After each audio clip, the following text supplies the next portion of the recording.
అంశము విశ్వాసము లేకుండా వాక్యము హెబ్రీలకు వ్రాసిన పత్రిక 11వ అధ్యాయము 6వ వచనము.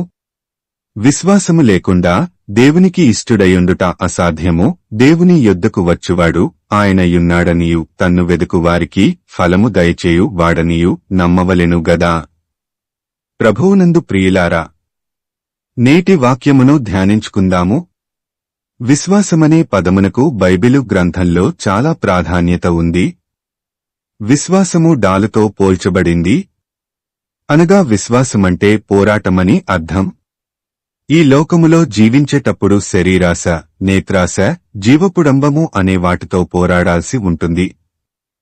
జయించువానిని నాతో కూడా నా సింహాసనమునందు కూర్చుండనిచ్చెదను అని ప్రకటన 3:21లో వ్రాయబడిన ప్రకారము మనం జయించాల్సింది ఈ లోకమును.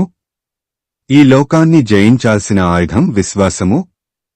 హెబ్రీలకు 11వ అధ్యాయంలో అనేకమంది విశ్వాస వీరుల గురించి వ్రాయబడింది. వారంతా దేవునియందలి భయభక్తులతో విశ్వాసం కలిగి జీవించినందువల్ల విశ్వాస వీరుల జాబితాలో చేర్చబడ్డారు. విశ్వాసమనునది నిరీక్షింపబడు వాటి యొక్క నిజస్వరూపమును అదృశ్యమైనవి యున్నవనుటకు రుజువునయియున్నది. హెబ్రీలకు 11:1.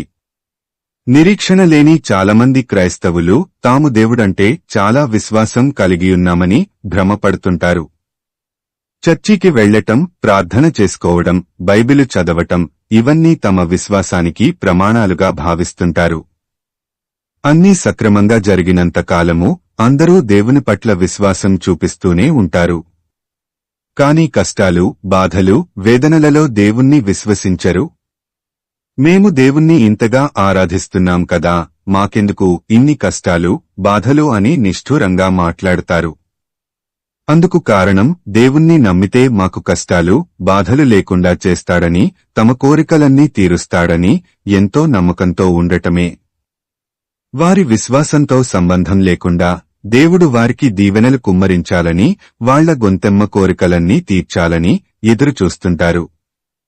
దేవుడు తగిన సమయమందు దయచేస్తాడు అన్న నిరీక్షణ లేకుండా వాళ్లు అనుకున్నవి జరగకపోయినా, వాళ్లకి కీడు జరిగినా దేవుణ్ణి వదిలేస్తుంటారు. అందుకే యేసుప్రభువు మత్తయి 17:21లో ఆవగింజంత విశ్వాసము అని విశ్వాస పరిమాణము గురించి చెప్పాడు. కంటికి కనిపించని ఆవగింజంత విశ్వాసం కలిగి ఉండటమే గొప్ప అనే కదా అర్థము. మనుష్యకుమారుడు వచ్చినప్పుడు భూమి మీద విశ్వాసము కనుగొనునా అని లూకా 18:8లో అనుమానం వ్యక్తం చేయటంలో విశ్వసించడమనే ప్రక్రియ ఎంత కష్టంతో కూడుకున్నదో అర్థమవుతుంది. అలాంటప్పుడు ఇప్పుడు మనం దేవుని పట్ల చూపించే విశ్వాసం నిజమైనదో కాదో, ఆవగింజలో అర్ధభాగమైనా ఉందో లేదో మనం పరీక్షించుకోవాలి. మన విశ్వాసాన్ని మనం పరీక్షించుకోవాలంటే బైబిలు చదవాలి. బైబిలు పరిజ్ఞానం లేకపోతే మనం విశ్వాసంలో బలపడలేము. దేవునికి ఇష్టలుగా ఉండాలంటే తగినంత విశ్వాసం కలిగి ఉండాలి. ఒకవేళ మన విశ్వాస పరిమాణం దేవుని దృష్టిలో తగినంతగా లేకపోతే విశ్వాసమునకు కర్త, దానిని కొనసాగించువాడు నేన యేసువైపు చూచుచు దేవునియందలి భయభక్తులతో జీవిస్తూ మన విశ్వాసాన్ని పెంపొందించుకుందాము. తగినంత విశ్వాసము కలిగి దేవునికి ఇష్టలుగా ఉండటానికి మీరు సిద్ధమేనా? ప్రార్థించుకుందాము. ప్రభువా, ఈ లోకంలో మేము జీవించినంతకాలము మా కష్టాలలో, బాధలలో నీకు దూరం కాకుండా నిన్ను హృదయపూర్వకంగా నమ్మి నీ పట్ల విశ్వాసము కలిగియుండేలా మాకు సహాయం చేయమని యేసయ్య నామమున అడుగుతున్నాము తండ్రి. ఆమేన్.